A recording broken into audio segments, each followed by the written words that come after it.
News of the डेमा स्वागत छ। म हुँ स्मृति मल्ल। देशभरको मौसमको अवस्थालाई हेर्दाखेरि यतिखेर सक्रिय मनसुन सुरु भइसकेको सङ्केतहरू देखिन थालेका छन्।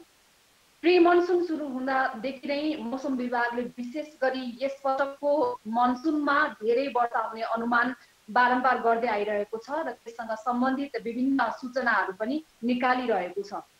यस बीचमा मनसुन सुरु भइसकेको सङ्केत देखिरहँदाखेरि केही दिन अगाडि मात्रै फेरि मौसम विभागले यसपटक औसतभन्दा बढी मात्रामा पानी पर्ने र मनसुनले नै निम्त्याउन सक्ने विपदजन्य जोखिमहरू धेरै हुने भनेर पनि घोषणा गरेको छ र अहिले यसपटकको मौसममा मनसुनबाट हुने विपदको कारणले गर्दाखेरि 18 लाख मानिस प्रभावित हुन सक्ने भनेर अनुमान गरिदिएको छ। यसपछि यति बेला विशेष गरी प्राकृतिक विपद र मौसम परिवर्तनका कारणले गर्दाखेरि आइपर्ने विपदहरूबाट धेरै पीडित हुने गर्छन् आम सर्वसाधारण मानिसहरू। तर त्यसको तयारी भने वर्षेनी जसरी हुनुपर्ने हो त्यस किसिमले हुन सकिरहेको छैन, जसको कारणले गर्दा हरेक वर्ष एउटै समस्याबाट जनता पीडित हुनुपर्ने मानविक समस्या, एउटा मानविक अवस्था हामीसँग छ। आज हामीसँग जल तथा मौसम विज्ञान विभागका पूर्व महानिर्देशक डाक्टर केशव शर्मा सर रहनुहुनेछ। अहिले फेरिँदै गरेको यस पटकको मनसुनले ल्याउन सक्ने विपद र जोखिमबारे हामीलाई उहाँले थप कुराकानी र जानकारी गराउनुहुनेछ भने कार्यक्रममा हामीसँग राष्ट्रिय विपद जोखिम न्यूनीकरण तथा व्यवस्थापन प्राधिकरणका प्रमुख कार्यकारी अध्यक्ष अनिल पोखरेल सर पनि हामी जोड्नेछौँ। यसपटक मौसम विभागले गरिदिएको यो घोषणा र चेतावनी सँगसँगै व्यवस्थापनले भने कसरी कामहरू र तयारी अगाडि बढाएको छ, गरिरहेको छ, यसमा उहाँसँग कुराकानी गर्नेछौँ। सुरुमा म केशव सरलाई जोड्न चाहन्छु। केशव सर, स्वागत छ यहाँलाई कार्यक्रममा। धन्यवाद। अब अहिले जस्तो मौसम विभागले अहिले भर्खरै मात्रै 18 लाख मानिस यसपटकको मनसुनजन्य विपदको जोखिममा छन् भनेर घोषणा गरिदिएपछि अलिकति यससँग सम्बन्धित समाचारहरू सञ्चार माध्यममा तातेका छन् र सम्बन्धित निकायहरूले पनि हामीले यो गर्दैछौँ भनेर भनिरहेको, स्पष्टीकरण दिइरहेको अवस्था छ। सर, अहिलेको यहाँले हेरिरहँदाखेरि आउन सक्ने विपद जसरी 18 लाख मानिसलाई प्रभावित गर्न सक्ने भनिएको छ, यो कस्तो खालको छ र कसरी यो मौसम प्रभावित बनिरहेको, अलिकति त्यहाँबाट सुरु गरौँ। यो मनसुन भनेपछि त हरेक साल आउने नै भयो। हरेक साल कहीँ न कहीँ विपद ल्याइरहेकै हुन्छ। कुनै साल अलिक बढी हुन्छ, कुनै साल अलिक कम हुने मात्रै हो। अब यसपालि मनसुन अलि एक्टिभ हुन्छ भन्ने हिसाबले अरू सालभन्दा केही बढी विपद आउन सक्छ भन्ने छ। त्यसमा पनि अब एक्टिभ मनसुन पनि प्राय पहाडी भागमा हुने हुँदा अब त्यहाँ यो खहरे खोलाहरू, सानो खोलाहरू, ठुलो साथै ठुलो खोला पहाडी खोलाहरूमा बाढी आउनु त छँदैछ। अनि अरूहरू जस्तो पहाडी भाग भन्न साथ हामीले पहिरोको पनि कुरा आउँछ र अनि अब अरू हावापानीसँग सम्बन्धित चट्यानहरू, यिनीहरू सबैको हिसाब गर्दाखेरि त्यो एक्टिभ मनसुन भनेको मतलब त्यो हिसाबले अलिकति पहिलेको भन्दा बढ्न सक्छ कि भन्ने किसिमले हामी त्यो किसिमले तयारी गर्नुपर्ने देखिन्छ। जस्तो हामीले गत वर्षको उदाहरणलाई मात्रै हेर्ने हो भने पनि कस्तो रहेछ भने गत वर्ष अब यो वर्ष चाहिँ औसत पानी पर्छ भनेर मौसम विज्ञान विभागले पूर्वानुमान गरिदिँदाखेरि अथवा त्यो भनिँदा पनि औसत बर्सातको समयमा पनि हामीले भोग्ने विपद अथवा जोखिम भनेको चाहिँ 400 जना मानिसको मृत्यु भएको तथ्याङ्क हामीसँग छ भने झन्डै 1000 भन्दा बढी घर परिवारलाई विस्थापित गरिदिएको छ। यो तथ्याङ्कलाई हेरेर अहिलेको अवस्थामा चाहिँ हामीले ध्यान पुर्याउनु पर्ने कुराहरू यहाँले के देख्नु भएको छ सर? यो गत वर्ष र त्योभन्दा अगाडि एक वर्ष पनि झन्डै 400 को हाराहारीमा छ। 400 को हाराहारी भने चाहिँ झन्डै एभरेजै हो नेपालमा। त्योभन्दा अलिकति कम हुन्छ। अनि बढी भएकोमा 1000 भन्दा बढी 1500 सम्म पनि पुगेका छन् एकै सालमा यो हताहत हुनेहरूको। त्यो हिसाबले अब यसमा फेरि हामीहरूको जुन यो मनसुनलाई चाहिँ यसपालि बढी पानी पर्छ भन्ने कुरा जुन छ त्यो चाहिँ एभरेजको कुरा हो। यो 4 महिना मनसुनको पिरियडको टोटल प्रेसिपिटेसनमा चाहिँ नर्मल जति छ त्योभन्दा बढी हुन्छ भन्ने हो। अब यो धेरै हताहत हुने अथवा धेरै नोक्सान पुर्याउने चाहिँ एक्सट्रिम भन्ने अर्कै हुन्छ। त्यो एक्सट्रिमको चाहिँ हामीहरूको अझ थाहा हुँदैन, त्यो अझ अनसर्टेनिटी त्यसमा अझ बढी छ। धेरै पानी परेको बेला एक्सट्रिम पनि धेरै हुन्छ भन्ने अनुमान चाहिँ गर्न सकिन्छ। त्यो हिसाबले अब यो 400 भन्दा बढी पनि हुन सक्ने भन्ने हुन्छ। अब यसमा मुख्य जल तथा मौसम विज्ञान विभागको हिसाबले हेऱ्यो भने चाहिँ बेसिकल्ली सूचनामा आधारित हो। अब यसमा एउटा मुख्य कुरा के भने हामीले अगाडि नै सूचना दिन सक्यौँ भनेदेखि धेरै विशेष गरेर हताहत हुनेको सङ्ख्या चाहिँ धेरै नै घटाउन सकिन्छ भन्ने छ। अब त्यसमा अहिले रिसेन्टली चाहिँ काफी प्रगति भएको छ। त्यो हिसाबले हताहतको सङ्ख्या पनि पहिलेको भन्दा अलिकति घट्या अब स्ट्याटिस्टिक्सहरूले देखाइरहेको छ। त्यही हिसाबले अब हामीहरूले यसमा गर्न सक्ने भने चाहिँ पूर्व सूचनालाई कति अझ अहिले भएकोलाई अझ सशक्त बनाउने र त्यसले मुख्य फाइदा चाहिँ हताहतमा कम हुने हो र अनि यो अरू नोक्सानी पनि घटाउनमा धेरै मद्दत गर्छ, तर हताहतीमा चाहिँ निकै ठुलो मद्दत गर्छ। अब त्यो हिसाबले हामीहरूले काम गर्नुपर्ने हुन्छ। त्यस कारण अहिले त्यस कारण अब धेरैले चाहिँ पूर्व सूचनामा जोड दिइरहेको कारण चाहिँ के भने मुख्य हताहतको सङ्ख्या बढाउने एउटा मेन कारण त्यो हो भने अर्को कारण चाहिँ यो चाहिँ अहिले टेक्नोलोजिकल्ली एकदम रिलायबल फोरकास्ट दिन सक्ने हामी अवस्थामा पुगिसकेका छौँ। त्यही हिसाबले पहिला जस्तो टेक्नोलोजीमा धेरै पछाडि पर्नु परेको छैन। अहिले चाहिँ हामीहरू पनि झन् इन्टरनेसनल स्ट्यान्डर्डकै टेक्नोलोजी हामीसँग भइसकेका छ। त्यही हिसाबले हामीले धेरै यो नोक्सानी पनि जोगाउन सक्छौँ र हताहती धेरै नै जोगाउन सक्छौँ। त्यसमा चाहिँ त्यो चाहिँ गर्न सक्ने काममा हुनाले त्यसमा अझ अलिकति हामीहरूको एफिसियन्सी बढाउनु पर्ने चाहिँ हुन्छ।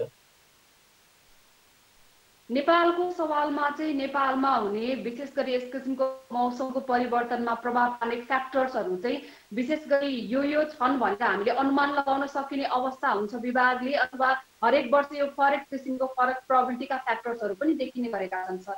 यो मौसम अब एउटा त क्लाइमेट चेन्जकै कुरा पनि आइरहेको छ। क्लाइमेट चेन्जकै कारणले पनि मौसममा यो पानी पर्ने चाहिँ धेरै अब पानी पर्ने पनि सुक्खा हुने पनि सुक्खा पनि बढ्ने, पानी पर्ने इन्टेन्सिटी जुन हुन्छ अथवा यो भारी वर्षा हुने चाहिँ अझ बढ्ने भन्ने चिज चाहिँ देखिरहेको छ। तर यो चाहिँ अब क्लाइमेट चेन्जको हिसाबले। अब अर्को क्लाइमेट चेन्जको हिसाबले विशेष गरेर मनसुनकोमा पनि काफी रिसर्चहरू भइरहेका छन्, तर यो चाहिँ अब जति रिसर्च गरे पनि कम हुने खालको विषय हो। एकदम यसमा कम्प्लेक्सिटी ज्यादै आएछ। त्यो हिसाबले अब अहिले हामीहरूले गएको 50-60 वर्षको रेकर्ड हेर्दाखेरि पनि मनसुनको ड्युरेसन बढिरहेको छ। अब पहिले मनसुनको अनसेट चाहिँ अब अनसेटमा चाहिँ खासै फरक परेको छैन। हामीहरूको नेपालमा 12 जुन जस्तो काठमाडौँको एरिया सेन्ट्रल नेपालमा 12 जुनमा आउने भने अब अहिले पनि झन्डै अब आज मनसुन अनसेट भयो भन्ने कुरा आएको छ नेपालमा। नेपालको पूर्वी भाग र मध्य भागमा पनि आज मनसुन अनसेट भयो भन्ने कुरा आएको छ। झन्डै हामी नर्मलमै छौँ। अब यो चाहिँ अनसेट डेट चाहिँ पहिलेदेखि अहिलेसम्म खासै धेरै फरक परेको छैन, तर मनसुन विथड्रल हुने टाइम चाहिँ मनसुन सकिने टाइम चाहिँ अहिले बढ्दै गएको छ।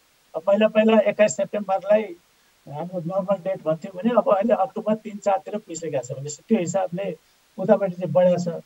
अब यसमा अब अरू रिसर्चहरू भइरहेका छन्, जस्तो अब यसमा यो के अरे यो जुन यसपालिको मनसुन बढी हुन्छ भन्ने कुरा पनि अब ग्लोबल कन्टेक्स्टमै रिसर्च गरेर निकालेका रिजल्टहरू हुन्। अब यसको अब मनसुन यहाँ यो साउथ एसिया पुरा रिजन ढाक्ने भए पनि यसको कनेक्सन चाहिँ संसारका अरू भागका अब यो लानिना भन्छ, एल्निनो भन्छ, अब विभिन्न अब इन्डियन ओसनमा हुने अरू प्रक्रियाहरू छन्। अब ती सबैसँग कनेक्टेड भएको हुनाले अब अहिले चाहिँ त्यही अब मुख्य फाइदा के भने टेक्नोलोजीले गर्दाखेरि चाहिँ रिसर्च गर्न एकदमै ठुलै अपर्च्युनिटीहरू भएको छन् र त्यो अनुसार भइरहेका पनि छन् र त्यसले हामीलाई यो मनसुनलाई बुझ्नलाई फोरकास्ट गर्नलाई पनि धेरै मद्दत गरिरहेको छ। नेपाल एउटा सानो मुलुक भए पनि भौगोलिक विविधता हामीसँग धेरै छ। त्यो कारणले गर्दा पनि मौसममा आएको परिवर्तनको असर पनि त्यो ठाउँ अनुसार अथवा भौगोलिक स्थिति अनुसार फरक पर्ने हुन सक्छ। तर हामीसँग चाहिँ विशेष गरी केन्द्रमा चाहिँ मौसम सम्बन्धी पूर्व सूचनाहरू सङ्कलन गर्ने, जानकारी लगायतको सूचना प्रवाह गर्ने टेक्नोलोजी प्रणालीहरू हामीसँग छ। तर त्यो सूचनाको प्रवाह देशको हरेक भागमा चाहिँ कतिको सहजपूर्वक पुर्याउन सकिने व्यवस्था मिलाइएको छ छैन, यस सम्बन्धीमा चाहिँ के छ सर? अहिले सबभन्दा ठुलो च्यालेन्ज नै त्यही हो, किनभने हामीहरूको जुन जल तथा मौसम विज्ञान विभागले गर्छ त्यो चाहिँ नेसन वाइडको हिसाबले हेर्छ। उनीहरूले जेनरल वेदर फोरकास्ट दिने हुन्छ र बाढीहरूको फोरकास्ट दिँदा पनि उनीहरूले ठुलो रिभरहरूको मेन रिभरहरूको चाहिँ दिइरहेको हुन्छ। तर हामीलाई धेरै ड्यामेज गर्ने चाहिँ सानो नदीहरूले धेरै ड्यामेज गरिरहेको हुन्छ। अब यो खहरे टाइपको खोलाहरू अथवा पहाडतिर पनि अब ल्यान्डस्लाइड र बाढी एकैचोटि आउने, सानो सानो नदीमा बढी आउने र अनि हामीहरूको स्ट्रक्चर चाहिँ के छ भने यो सोसियो इकोनोमी नै ठुलो रिभरभन्दा सानो रिभर बेस्ट छन्।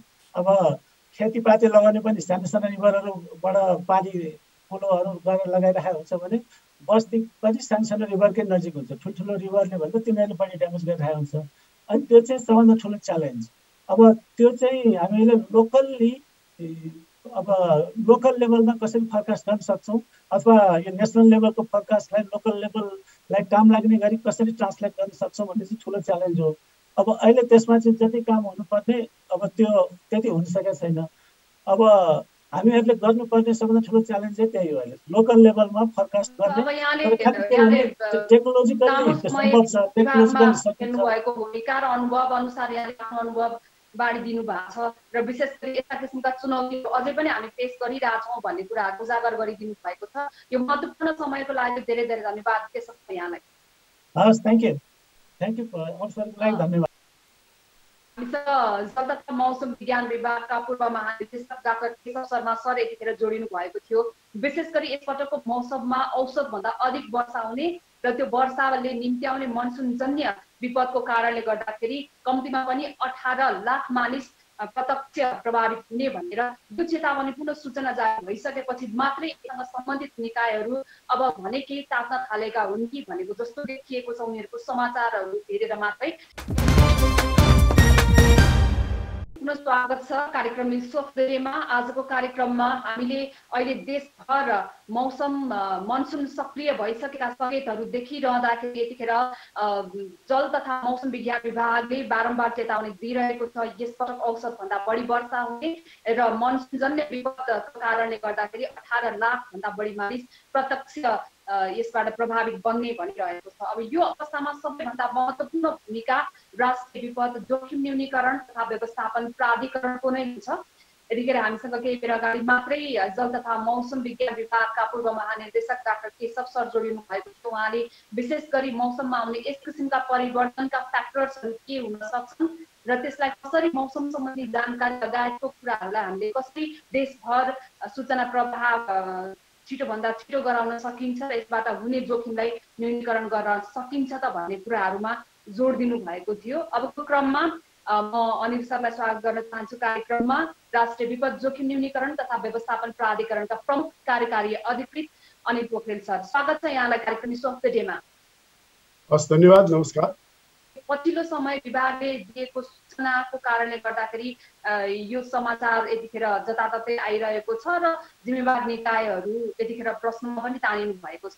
अब अहिले चाहिँ प्राधिकरणले आफ्नो तयारी पुरा गरिसकेको अवस्था हो अथवा तपाईँहरूले पनि आम सर्वसाधारण अथवा हामीले जस्तै केही साता अगाडि मात्रै यो चेतावनी पाएको अवस्था हो कि के छ? न्युज 24 परिवारलाई धेरै धेरै धन्यवाद। यो सुनिरहनु भएको सबै श्रोता माझहरूमा म के भन्न चाहन्छु भने राष्ट्रिय विपद जोखिम न्यूनीकरण तथा व्यवस्थापन प्राधिकरणले यो यसपालिको मनसुनलाई आकलनलाई हेरेर हाम्रो पूर्व तयारीहरू के गर्न सकिन्छ, हामीले पूर्व तयारीहरू सबै गरेर र विभिन्न मन्त्रालय, यसका लागि चाहिने विभिन्न सुरक्षा कर्मीहरू, यसका स्वयंसेवकहरूसँग र हामीले प्रदेश सरकार, स्थानीय सरकारसम्म हामीहरू यसको पूर्व तयारी गरेर हामीहरू पूर्व तयारीको अवस्थामा बसेको म जानकारी गराउन चाहन्छु। अब यहाँले यसो भनिरहँदाखेरि हामीले चाहिँ स्थलगत रूपमा त्यहाँका आम सर्वसाधारणलाई केही प्रश्नहरू पनि गर्नु भएका थियो। 1-2 दिनकै अवधिमा पनि जस्तो अब सिन्धुपाल्चोकमा चाहिँ हरेक वर्ष त्यहाँका आम सर्वसाधारणले मानवीय क्षति बेहोरिरहनु भएको छ। त्यो क्षति हरेक वर्ष बढ्दै पनि गइरहेको अवस्था छ। यस्तो हुँदाखेरि चाहिँ उहाँहरूले अझै पनि हामीलाई कुनै पनि व्यवस्थापनको तयारी भएको छैन, न त जोखिम न्यूनीकरणको लागि अरू कुनै पूर्व तयारी नै भएको छ भन्नुभएको छ सर। अब हामीहरूले पोहोर साल हामीले अकल्पनीय मात्रामा पहिरोका घटनाहरू हामीले बेहोर्यौँ। सरदर हामीहरू 70-80 जना जस्तो सालाना हामीले गुमाउने अवस्था जुन थियो, त्यसमा पोहोर सालको वर्ष मात्र भन्ने भने पहिरोले हामीहरूले झन्डै 400 व्यक्तिहरूको ज्यान घुम्न पुग्यो। त्यो सँगसँगै थुप्रै संरचनाहरू लगायत बाटो, पुल, स्कुल, खानेपानी, झोलुङ्गे पुलहरू यो बाढी र पहिरोको कारणले गर्दाखेरि त्यसका क्षतिहरू भए। हामीसँग यसको पुनर्निर्माण गर्न लिएर आउनुभन्दा अगाडिसम्म कार्यविधि नै थिएन। यसलाई कसरी गर्ने भन्ने कुराको ठुलो नेपालभरिकै वाइड स्केलमा गर्ने पुनर्निर्माणको अनुभव भनेको राष्ट्रिय पुनर्निर्माण प्राधिकरणको अनुभव हो। राष्ट्रिय पुनर्निर्माण प्राधिकरणसँगै मिलेर उहाँहरूकै ज्ञान सिपको आधारमा हामीले हाम्रो विपद जोखिम न्यूनीकरण तथा व्यवस्थापन प्राधिकरणको कार्यकारी समितिले यसको कार्यविधि पुसको महिनामै यसले पारित गर्यो। यो नेपालमा पहिलोपल्ट हो यसरी बाढी अथवा पहिरोको कारणले गर्दा क्षति भएका घरहरूलाई एनआरएकै मेथडबाट, यसकै प्रक्रियाबाट यसरी पुनर्निर्माण गर्ने प्रक्रिया हामीले थालना गऱ्यौँ। यो पुसमा कार्यविधि पारित भए तापनि यसलाई चाहिने जुन आर्थिक जो हो भन्ने कुरा हामीहरूले निकै पछि हालसालै मात्र हामीले आएर पायौँ, वैशाखबाट मात्र हामीले आएर पायौँ। त्यस कारणले गर्दाखेरि हामीले यो कार्यविधिलाई अगाडि द्रुत गतिमा लिएर जान सक्ने अवस्था हामीसँग भएन। यसको नितान्त पैसाकै अभावको कारणले गर्दाखेरि थियो। कोभिडको महामारी यो कारणले गर्दा हाम्रो अर्थव्यवस्था पनि थियो र त्यो सँगसँगै हामीहरूको जुन वैशाखमा सरकारले जुन 20 करोड रुपैयाँ छुट्याएको छ त्यो चाहिँ विपदबाट अथवा जोखिम क्षेत्र वरपर रहनुभएका बासिन्दाहरूलाई सुरक्षित वासस्थान खोज्ने र उहाँहरूलाई स्थानान्तरण गर्ने भनेर मात्रै छुट्याएको पैसा हो त्यो 20 करोड रुपैयाँ। अब यहाँहरूले वैशाखमा 20 करोड बजेट छुट्याइयो, यो 2 महिनाको समयमा चाहिँ हामीले कुनै पनि व्यवस्थापनमा जान सक्ने अवस्था भएन। कतिको हामीले पत्याउन सक्ने कुरा हो अथवा यो तपाईँ आफैलाई पनि सुन्दा कतिको हास्यास्पद लाग्छ? हामीहरूले यसको नेतृत्व गर्ने भनेको हाम्रो स्थानीय पालिकाहरू, जिल्ला विपद व्यवस्थापन समितिले उहाँहरूलाई सहयोग पुर्याउने। हामीहरूको काम भनेको उहाँहरूलाई प्राविधिक क्षमता बढाउने र यो स्रोतलाई त्यो कार्यविधि पालना गरेर हामीहरूले त्यो जिल्ला मार्फत हामीले स्थानीय पालिकामा हामीहरूले त्यो व्यक्तिको खातामा पैसा पुग्ने खालको हामीले व्यवस्था हामीले गऱ्यौँ। हामीले यही क्रममै हेर्ने यो वैशाखदेखि नै हेर्ने हो। त्योभन्दा अगाडिदेखि नै हामीले काम कारवाहीहरू हामीले अगाडि बढाइरहेको थियौँ। त्यो यो गएको 6 महिनाकै हामीहरूले यो कुनै पनि बेलामा पत्ता लागेर मात्र होइन, हामीले हरेक दिनमा हामीले काम गरेर अहिले झन्डै 12-14वटा जति जिल्लाहरूमा हामीले यो बजेटहरू पुर्याइसकेको र केही घरहरूमा पनि जस्तो म्याग्दी, बागलुङ जस्ता जिल्लाहरूमा हामीले त्यहाँका लाभग्राहीहरूलाई हामीहरूको यो पहिलो किस्ताको रकमहरू 50,000 रुपियाँले अहिलेको अस्थायी बसोबास बनाउने, त्यसलाई अहिले पोहोर सालको ठाउँका क्षति भएका घरहरूमा त्यो जग्गाहरूमा सायद त्यहाँ बस्न नहुने सक्ने अवस्थामा त्यसलाई पहिचान गरेका ठाउँहरूमा चाहिँ हामीले सुरक्षित ठाउँमा घर बनाएर अस्थायी घर बनाउनलाई 50,000 रुपियाँ र हामीले यो थायी घर बनाउन त्यो लाभग्राही पहिचान गरेका घरहरूलाई पनि पहिलो किस्ता स्वरूप 50,000 रुपियाँ गरेर हामीले 1 लाख रुपियाँको बन्दोबस्त हामीले अहिले गरेर हामीले थुप्रै जिल्लाहरूमा हामीले बन्दोबस्त गरिसकेका छौँ। विपद प्राधिकरणको यसको सोसल मिडियाका साइट्सहरू, फेसबुक, ट्विटर लगायतहरूमा तपाईँहरूले देख्नुभयो भने हामीले कुन मितिमा कहिले कहाँ कति पैसा पठायौँ भन्ने कुरा पनि हामीले 2 दिन बिराएर जस्तो खालको हामीले त्यो राखिरहेका पनि हुन्छौँ। त्यसलाई पनि हामी हेर्दैछौँ। सायद तपाईँहरूकै फुटेजहरूबाट पनि त्यो क्लिपहरू राखिदिनु भयो भने त्यो प्रभावित भएका जिल्लाहरूमा कहाँ कहिले कति एमाउन्टमा पैसाहरू गएको रहेछ भन्ने कुराहरूको पनि सूचना उहाँहरूले पाउनुभयो भने हामीहरू सायद नपाएका जिल्लाहरू पनि छन्, त्यो जिल्लाहरूमा पनि ओके यो जिल्लाले पायौँ, हामीले अब यहाँ पनि हामीले फलो गर्नुपर्ने रहेछ भन्ने कुराहरू हुन्छ। हामी पनि दैनिक हामीहरू पनि त्यो उहाँहरूलाई सहयोग पुर्याउने प्रविधिको हिसाबबाट हामीले सहयोग पुर्याउने कामहरू गरिरहेछौँ। विभिन्न जिल्लाहरूमा अगाडि बढिसकेका छन्, केही जिल्लाहरूमा केही पछाडिहरू परेको निश्चय पनि हो। जस्तो केही जिल्लाहरू भन्दा पनि जोखिमको जुन प्राकृतिक यो मनसुनको बेलामा यो साउन असार सुरु भएपछि धेरै विपदमा आउने जोखिमयुक्त मुख्य क्षेत्रहरूमा नै यतिखेर न त तपाईँहरूले तारजाली व्यवस्था गरिदिनु भएको छ, न त तटबन्धको व्यवस्था गरिदिनु भएको छ, न यदि त्यहाँ भोलिको दिनमा बाढी आइहाल्यो भने तत्काल त्यहाँका स्थानीयले उद्धार गर्ने एउटा मोबाइल टोली त्यहाँ स्ट्यान्ड बाई पनि छैन। र तपाईँहरूले भनेको कुरा जुन छ, तपाईँहरूले हामीले पैसाहरू हामीले बजेट चाहिँ अहिले हल्का जति सरकारले दिनुभन्दा अगाडि हामीले थोरै बजेटहरू पनि निष्कासन गरेका छौँ।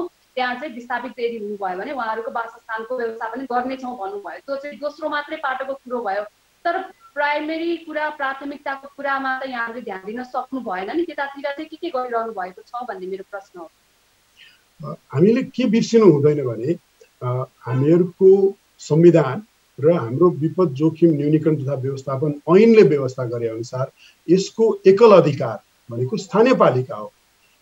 नेपाल मात्र होइन, अन्य कुनै पनि मुलुकमा विपद जोखिम न्यूनीकरण तथा व्यवस्थापन गर्न भनेर एउटै प्राधिकरण अथवा एउटै अफिस कार्यालय सञ्चालन गरेर 4 लाख 10 लाख कर्मचारी राखेर कतै पनि यस्तो विपद जोखिम न्यूनीकरण व्यवस्थापन गरिँदैन। यसको हाम्रो संवैधानिक व्यवस्था र ऐनले नै हाम्रो स्थानीय पालिकाहरूलाई यसको एकल अधिकार छ दिएको छ र पालिकाहरू होइन उहाँहरूले हाम्रो जोखिमहरू कहाँ छन् के छन् त्यो अनुसार हामीहरूले कति सरसामानहरू बन्दोबस्त गर्नुपर्ने हुन्छ, त्यसको लागि बजेट हामीले कति छिट्याउनु पर्ने हुन्छ, त्यसको लागि ज्ञान सिप क्षमताहरू नपुग्न सक्छ भने त्यस्तो अवस्थामा हामी प्राधिकरणले चाहिँ स्थापना भए पछाडि हामीहरूले उहाँ स्थानीय पालिकाहरूको क्षमता अभिवृद्धि गर्ने हो। प्राधिकरणकै कर्मचारी हरेक स्थानीय पालिका हरेक टोलमा बन्दोबस्त गर्ने भन्ने चिज विश्वमै कतै पनि छैन।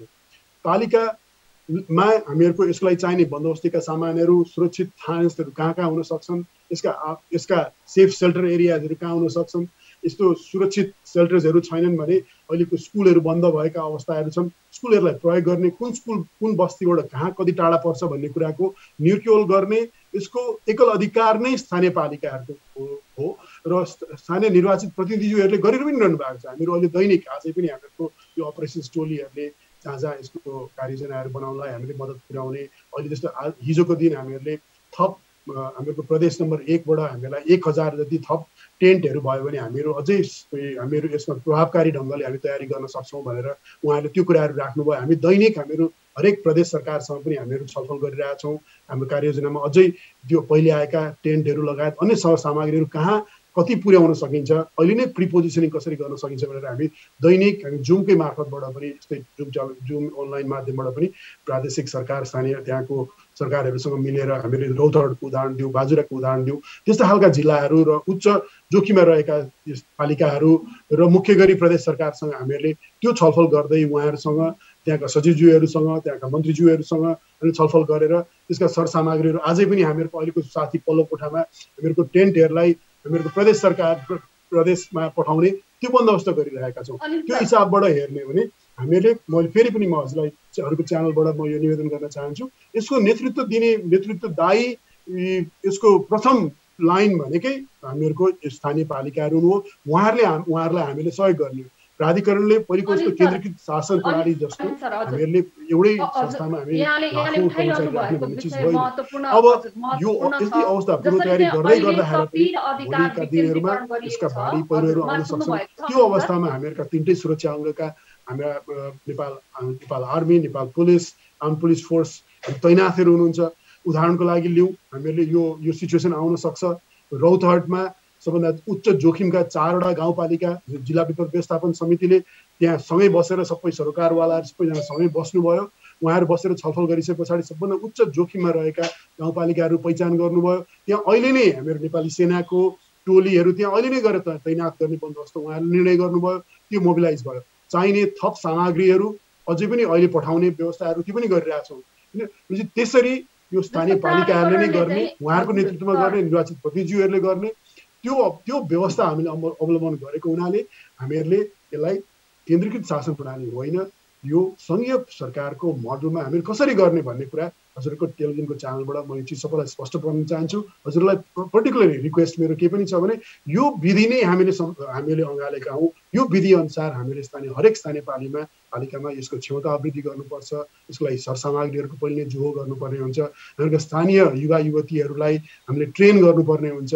त्यो ट्रेन गर्यो भने हामीहरूले यो जोखिमको जानकारीको आधारमा कुन दिन पानी आउँछ, कहिले आउँछ भन्ने कुरा हामी जल तथा मौसम विज्ञान विभागसँग संयुक्त रूपमा मिलेर हामी यसका फोरकास्टहरू, यसका प्रभावहरू कहिले पर्न सक्छन्, अबको 3 दिन पछाडि यस्तो पानी पर्नेवाला छ है भनेर हामी त्यो एक्सट्रिम इभेन्ट्सहरू एकदम सरदर पानी पर्ने अवस्थामा हामीहरूले हरेक गाउँपालिका हरेक स्थानीय पालिका जनजनहरूले बुझिहाल्नुहुन्छ। हामीहरू फेरि यहीँ हुर्केका हौँ, यहीँ बढे पलेका हौँ, त्यो स्थानीय परिवेश हामीले बुझेका छौँ। तर ठुलो मनसुन ट्रफ आउने अवस्था आयो, अबको 4 दिन पछाडि यो मनसुन आउँदैछ, यसले ठुलो क्षति निम्ताउँदैछ भने हामी तुरुन्तै तपाईँहरूको च्यानल मार्फत हामी प्रेस बुलेटिन हरेक मिडियाका हरेक युजर्सहरूबाट हामीहरू त्यो पालिकाहरूमा हामी त्यहाँ पुग्छौँ, त्यहाँ फोन गर्छौँ। 24 घन्टा हाम्रो सञ्चालनमा हुने इमर्जेन्सी अपरेसन्स छ, त्यसबाट हामीलाई उहाँहरूले पनि फोन गर्न सक्नुहुन्छ, हामी पनि फोन गर्छौँ। त्यसरी पालिका, जिल्ला विपद व्यवस्थापन समिति, सिडिओ कार्यालय, स्थानीय इलाका प्रहरी कार्यालयहरूको मार्फतबाट हामी त्यहाँ पुग्छौँ। हामीले यो व्यवस्था हामीले अवलम्बन गरेको हुनाले हामीले हजुरको च्यानलबाट यो चिज प्रष्ट पर्ने म चाहन्छु र यो चिजलाई प्रस्ट्याउन तपाईँहरूको पनि मद्दत गर्न चाहन्छु। मैले अर्को कुरा थप के पनि म राख्न चाहन्छु भने हामीहरूको यस्तो चिजहरूलाई हरेक समाजमा हरेक घर घरमा पुर्याउनलाई यसकै लागि भनेर राष्ट्रिय विपद जोखिम न्यूनीकरण कार्य मञ्च डिजास्टर नेसनल प्लेटफर्म फर डिआरआर भनेर भनेका छौँ। त्यसमध्येको 9वटा त्यसका थीमेटिक एरियाजहरूमध्ये एउटा भनेको मिडिया हाम्रो सहयात्री हो। हामीहरूको मिडियाबाटै रिप्रेजेन्ट गर्ने साथीहरूले अस्ति हाम्रो कार्ययोजनाहरू उहाँहरूले राख्नुभयो। अस्तिको दिन हामीहरूले 350 जना व्यक्तिहरू सबै भेला भएर अनलाइनकै मार्फतबाट हरेक सेक्टरले प्राइभेट सेक्टरले के तयारी गरिरहनु भएको छ, मिडियाले के तयार गरिरहनु भएको छ, कसरी हामी जान सक्छौँ भन्ने कुराहरू यो प्रस्तुत गऱ्यौँ, छलफल गऱ्यौँ, यस्तो यो मन्थनहरू गऱ्यौँ र मन्थनको आधारमा अझै यसलाई हामीहरू कसरी अझै प्रभावकारी गर्न सकिन्छ भन्ने कुराको त्यो छलफलको मार्फतबाट हाम्रो त्यो कार्ययोजना अझै फाइनल स्टेजमा पनि गर्दाखेरि त्यसलाई पनि अझै परिमार्जन पनि गर्दैछौँ। त्यसैगरी तपाईँहरू मिडियाहरू पनि हामी प्राधिकरण तपाईँहरू हाम्रो सहयात्री हुनुहुन्छ। हाम्रो एउटै उद्देश्य एउटै ध्येय के छ भने कसैलाई पनि यसको बाढी पहिरोले नलगोस्, यसको क्षति कसैले पनि बेहोर्नु नपरोस् भने तपाईँ हामी पनि सहयात्री हौँ। तपाईँकै च्यानलबाट यो चिज सबै अरू मिडिया साथीहरूलाई पनि म यो निवेदन गर्न चाहे। प्राधिकरणको तर्फबाट अनिल सर यहाँले जुन किसिमको भनाइहरू राख्नु भएको छ, अब एउटा जिम्मेवार निकायले जुन किसिमले भनाइहरू राख्नु भएको छ, हामीले प्रश्न राख्दाखेरि सबै लगभग यससँग सम्बन्धित सम्पूर्ण कमजोरी मैले के देखेँ भने जस्तो अब यहाँहरूले धेरैवटा निकाय यतिखेर यो विपद व्यवस्थापनको लागि भनेर जुटेको छ। उहाँहरूको समन्वयात्मक भूमिका र एकता रूपमा चाहिँ तपाईँहरूले योजना बनाएर एउटै योजनामा एकबार प्रणालीमा लागेर तपाईँहरूले समन्वयात्मक भूमिका खेल्न नसकेको कारणले गर्दाखेरि हरेक वर्ष यस किसिमको समस्या दोहोरिँदै आएको छ नि त। समस्याको प्रमुख जड चाहिँ त्यो हो कि वास्तवमा तपाईँहरूले आफ्नो स्पष्टीकरण दिने भन्दा पनि निकाय जस्तो अब यहाँहरू प्राधिकरण एक ठाउँमा छ, त्यो भन्दा बाहेक जलस्रोत तथा सिँचाइ विभाग छुट्टै छ, उसले छुट्टै एउटा नदी व्यवस्थापन शाखा बनाएको छ जसले नदीहरूले ल्याउन सक्ने विपदलाई नियन्त्रण गर्नुपर्ने हुन्छ, नदीको नियन्त्रण लगायतका कुराहरू उसले हेर्छ। अब यो शक्तिको बाँडफाँड र अधिकारको विकेन्द्रीकरण हुँदाखेरि यसले झनै धेरै समस्या निम्त्याएको हो कि भन्ने मात्रै कुरा। त्यसलाई व्यवस्थापन गर्न के गर्नु पर्ला? सायद म फेरि पनि आग्रह गर्न चाहन्छु, सायद सूचनाको स्रोत अलिक कमजोर खालको पर्यो कि जस्तो लाग्यो। हामीहरूको मुख्य अभिभावक भनेकै हामीहरूका यसलाई काम गर्ने विभिन्न सङ्घ संस्थाहरू, प्राइभेट सेक्टर, मिडिया लगायत सबै सङ्घ संस्थाहरूलाई संयुक्त रूपमा समन्वय गर्ने हो। यसको मुख्य हाम्रो क्षेत्राधिकार। हामीहरूले यो चिजलाई हामीले पोहोर साल पनि हामीहरूले यसरी सबैको साझा प्रयासबाट कसरी गर्न सकिन्छ भनेर हामीले नेपालका सबै सङ्घीय सरकारका सबै मन्त्रालयहरूसँगको जोइन्ट एक्सन प्लान बनाएका छौँ। सिँचाइ मन्त्रालयसँग छुट्टै एक्सन प्लान छ, त्यो एक्सन प्लान तपाईँहरूलाई पनि हामीले सेयर गरेका छौँ। हामीहरूको यसको लागि चाहिने हामीहरूको हरेक मन्त्रालय जस्तो खानेपानीको मन्त्रालय, हाम्रो सडकका कामहरू हेर्ने सबैसँग हामीले मुख्य गरी हामीहरूको फेरि रेस्पोन्स गर्न तुरुन्त प्रतिकार्य गर्नको लागि हामीहरूको नेपाली सेना, नेपाल प्रहरी अनि त्यस पछाडि हामीहरूको सशस्त्र प्रहरी सबैको जोइन्ट एक्सन प्लानमा हामीहरूले कन्टिन्युस अनवरत छलफल गरेर त्यसलाई परिमार्जन गरेर हामीहरूले यो कार्ययोजना बनाएका छौँ। त्यस कारणले गर्दाखेरि मेरो आग्रह यो हामीहरूले मात्र एक्लै संस्थाले होइन, सबै नेपालका सबै सङ्घीय सरकारका सबै मन्त्रालयहरू, प्रादेशिक सरकारहरू, private sector, media, even academic इन्स्टिट्युसन्सहरू, पढाइ हुने विश्वविद्यालयहरू समेत यो सबैको साझा सबैको हाम्रो जिम्मेवारी हो भनेर हामीले त्यो प्लेटफर्म बनाएका छौँ। त्यो प्लेटफर्ममा तपाईँहरू पनि हुनुहुन्छ। त्यस कारणले गर्दाखेरि यसको यो राष्ट्रिय कार्यमञ्चका यसका सहभागीहरू पनि हुनुहुन्थ्यो, तपाईँहरूकै च्यानलबाट पनि हुनुहुन्थ्यो। यसरी हामीहरूले समन्वय गरेर हामीहरूले यो इक्जाम्पल हामीहरूको विश्वव्यापी अनुभवहरूलाई लिएर आएर हामीले नेपाली परिवेशमा कसरी सँगै काम गर्न सकिन्छ भनेर हाम्रो कार्ययोजना पनि तपाईँको साथीहरूले पढिदिनु भयो भने त्यसमा स्पष्ट उल्लेख हुन्छ। हरेक मन्त्रालयका रोल, हरेक प्राइभेट सेक्टरको रोल, मिडियाको रोलहरू त्यसमा स्पष्टसँग लेखिएको छ।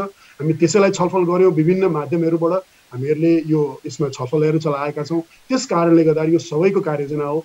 एउटै योजना र एउटै पोहोर सालको अनुभवबाट हामीहरूले 9वटा उच्च जोखिममा रहेका जिल्लाहरूका र त्यसमध्ये पनि उच्च जोखिममा रहेका स्थानीय पालिकाहरूलाई नमुना कार्यको हिसाबबाट हामीले पहिरोको पूर्व सूचना प्रणाली, प्रभावको आधारमा पूर्व सूचना प्रणाली चाहिँ हामीहरू जल तथा मौसम विज्ञान विभाग, हामी खानी तथा भूगर्भ विभाग मिलेर र यसलाई हामीहरूको नेपालको जुन इमर्जेन्सी अपरेसन्स प्रणाली छ, national emergency operations, provincial emergency operations छ, स्थानीय पालिकाहरू धेरै जसो पालिका कतिपय त्यो प्रणालीमा हामीले सञ्चार गर्ने हामीहरूले विगतमा नगरेका प्रयासहरूलाई पनि हामीले 4 सालको अनुभवको आधारमा हामीले संयुक्त प्रयासमा त्यो पनि हामीले अवलम्बन गर्दैछौँ।